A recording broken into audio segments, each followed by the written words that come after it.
Hey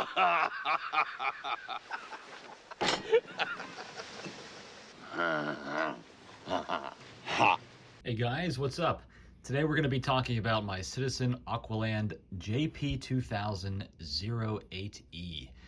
I learned about this watch. I was watching a movie last year called Le Grand Bleu. It's a Luc Besson movie from 1988, I believe, and it's starring Jean Reno, the guy from The Professional, and he plays a character named Enzo, and Enzo wears a PVD titanium version of this watch with gold accents, and I thought, man, that is a cool watch. Too bad they don't make watches like that anymore. Well, sure enough, Citizen does still make this watch. Once I knew that, I couldn't resist. I went onto eBay, saw what they had. Well, first I went to other places and it was, like in the $400 or $500 range. And then I went onto eBay and found a brand new with tags version of this for $309.50. It came from the Netherlands, if I remember correctly. And I looked on eBay today, the prices on there fluctuate, but they still have some for like $330, blah, blah, blah. So there's plenty of options. If you guys do like this watch, you can get it and it won't break the bank. As you can see, it's a quartz watch. It's Anadigi, and I am a huge fan of Anadigi watches, much to my girlfriend's horror. She absolutely hates them. Like it's trying to be too many things all at once, a mishmash of styles. But for me, somehow that really, really, really works with this particular model. I think this is one of the most masculine watches ever made. I look at this and then I look at a Rolex Submariner or a Tudor Submariner, especially the ones with the circular indices. And I just think, meh, how could anyone choose that over this $309 beauty? So a little history to the Citizen Aqualand. It's a ProMaster. It's from their ProMaster line. It was first released in 1985. And apparently it's been in the Citizen catalog nonstop ever since. It's not always sold in all markets. Sometimes you have to look to Europe to get it, or Asia, or the United States, North America. But there has never been a time since 1985 where this watch hasn't been on sale from Citizen to some degree or other. Now, there have been little changes, of course, over the years. And in fact, I'll just get right to that from the very beginning. My biggest problem with this particular model is they've just made the tiniest little incremental changes, and in my opinion, none of them for the better. I'll put a picture over here so you guys can see what I mean, but the top three lume plots used to be below the Anadigi screen, the digital display there. And I just think that looked better. It's a tiny little thing, it doesn't really matter. But that was back in the 1980s and I think early 90s when they finally changed that. And they did some things, and a lot of people consider them to be cost-cutting measures over the years. And I'll put up some pictures of the old way it was and the new way it was. I have the new way, because that's the only one you can really get now. And it just has a lot to do with the knurling on the crown, the knurling on the bezel. It's nowhere near as aggressive and defined as it used to be. And the caseback, which is closed, as some of you know that I love. I have no use for an open caseback. That's one of the biggest turnoffs when I'm looking for a new watch. The best way you can turn me off and make me not want to buy it is have a transparent caseback. Now, it's quartz, so obviously there's not a whole lot to show, but some quartz watches have transparent casebacks, and I'm not for it. But anyway, back to what I was talking about. The knurling on the crown and on the bezel used to be a lot more aggressive on the previous generation of these watches, and the caseback used to be deeply stamped, which is a little thing. It's not really a big deal at all, but to me that just, I don't know, it looks like it's higher quality. It looks more tough, This is just laser engraved, and I have a feeling that if I continue to wear this watch for another 20 years, and it will last the rest of my life, I know that, all of this very shallow laser engraving will probably be worn off by that time, but I guess that's a small thing. And that's one of those things where it's like, you compare Seiko, you compare Citizen. Seiko, to me, just the value is not there anymore. Everything is so completely overpriced. Their styles are, in my opinion, pretty tacky. They're either tacky or they're old, they just keep playing on the same theme. And you could argue that that's the case with this as well, but they haven't really changed this bad boy at all. And so it's like, no, we nailed it the first time and we're not going to do too much to change it. But Seiko, they make 20% of the watch completely different. They'll maybe increase the size, they'll change the dial a bit, and then they'll charge you $300 more than it used to be. And like I said, I just don't think that the value proposition is there for Seiko anymore. In fact, I don't even consider them anymore. I don't even look at their site to see what they're coming out with, because I know it's going to annoy me and the prices are going to make me very, very angry. But Citizen really just keeps their prices so reasonable. And $300 for this watch, if that means that the knurling can't be as aggressive anymore, I don't care.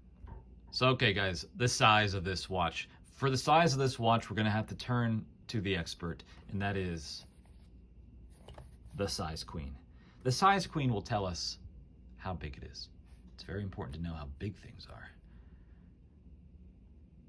The case, 44.57 millimeters. That's from here to here.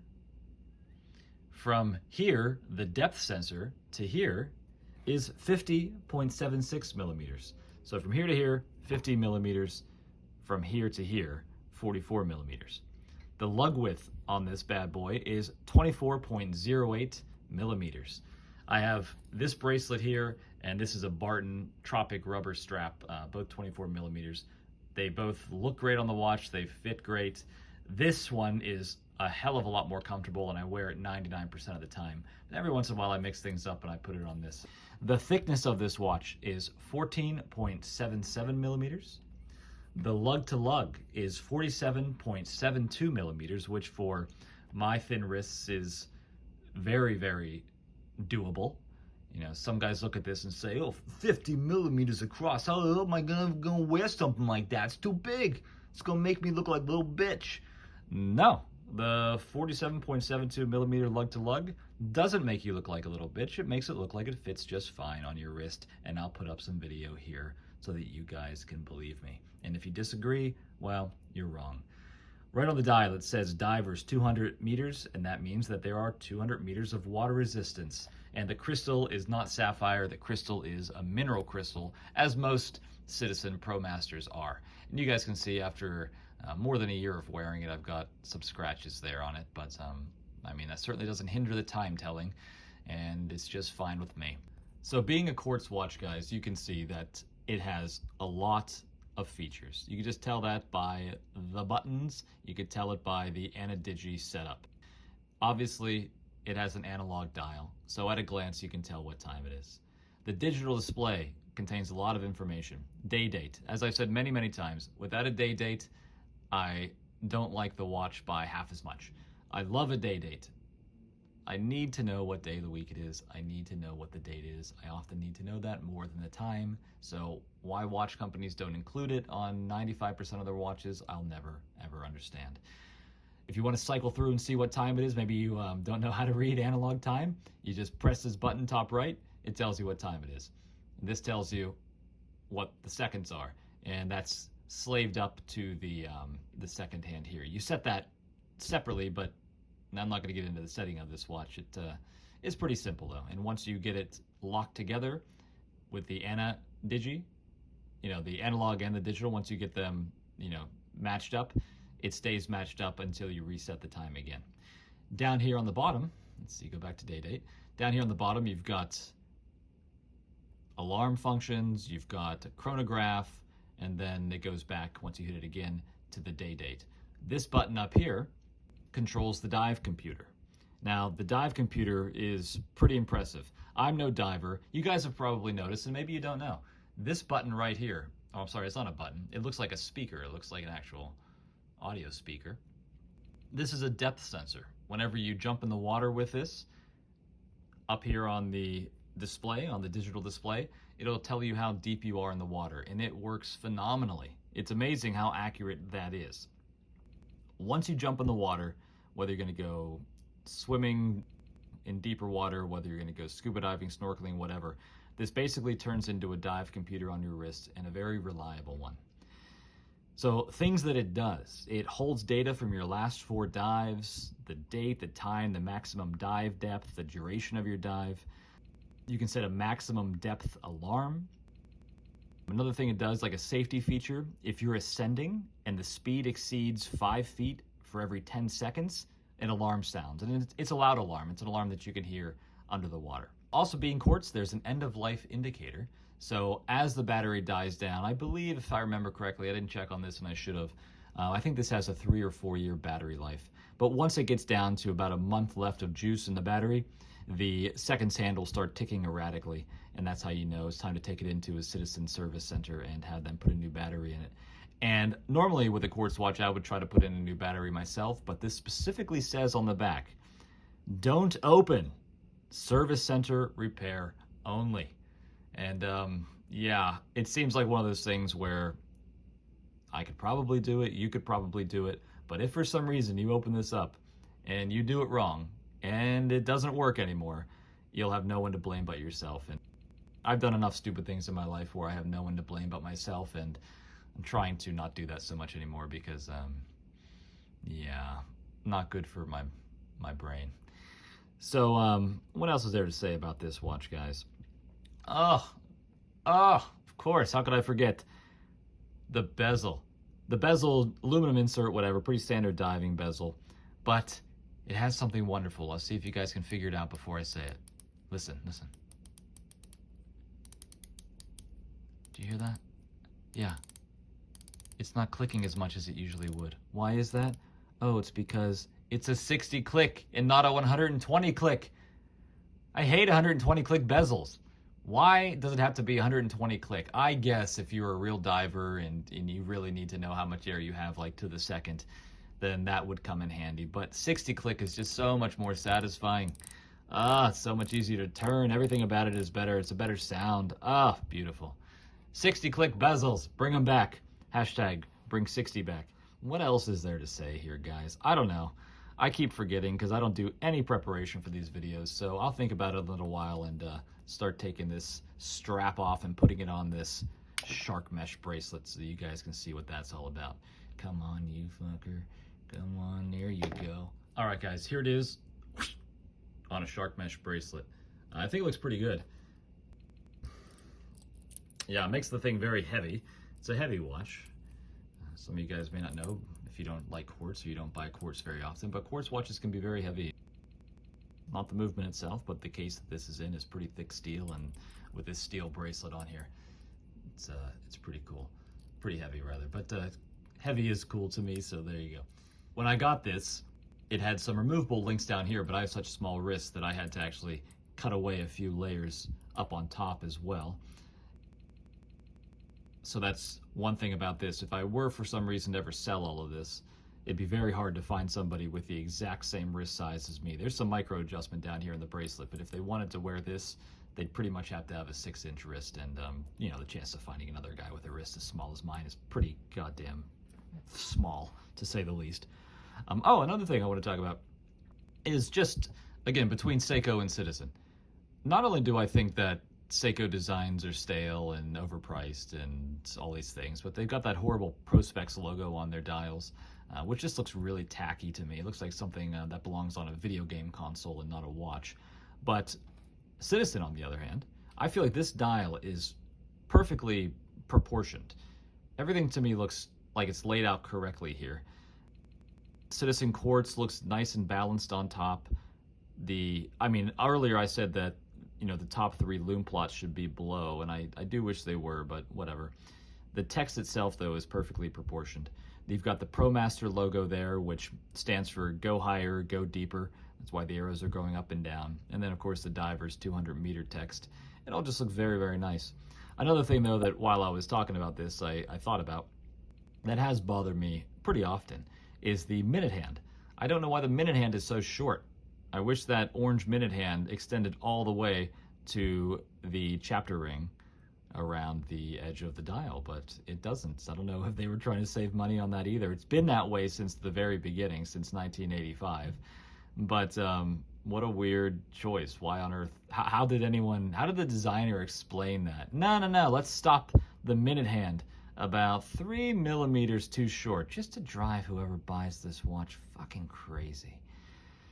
And everyone at Citizen was like, yeah, that's a great idea. That's a fantastic idea. You get a raise. You're in charge now. Wonderful.